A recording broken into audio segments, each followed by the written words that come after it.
So this morning I just got on the phone. I just got off the phone this morning with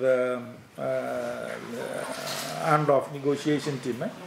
We just completed a round of negotiation by phone with the leader of the Ansar al-Ansur group.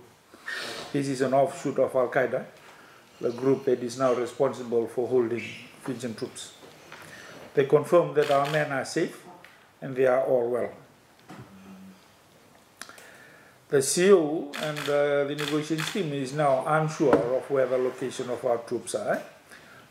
Initially we said they were still within position 27. Now they're not sure of that after negotiations today.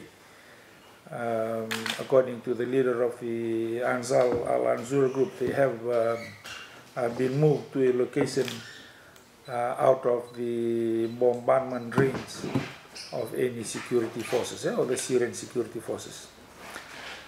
So their whereabouts at this stage, unfortunately, I cannot confirm, and nor can the hand of hierarchy.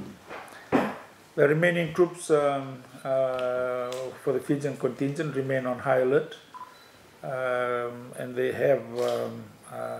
are very concerned of the missing comrades. I sympathize with the families of those that are directly affected, and today the RFMF will set up a local crisis center at the officer school in Tikoitoga, where we'll put up all the information that we received. We'll also put up all the maps and any other requirement that the families may require to familiarize themselves with the situation in Syria. I urge all family members that want to come to the center, to this crisis center, to come down to Tikoitoga Officer School as from tomorrow or Monday. We'll have all the logistics set up for it. We'll also get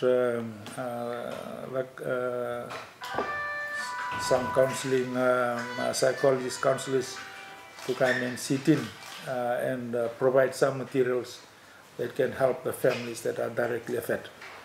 I urge again all family members not to hold or to keep to themselves the difficulty that they may be going through.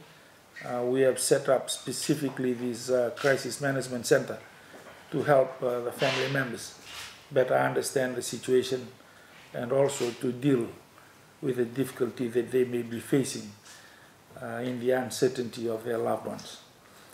That is now my priority and the RFMF priority, to help provide all the support that we can give the family members of those that are directly affected. I again urge all Fijians that we continue to think about those that are affected, offer a prayer, and keep them in our thoughts as they go through this difficult period. Thank you.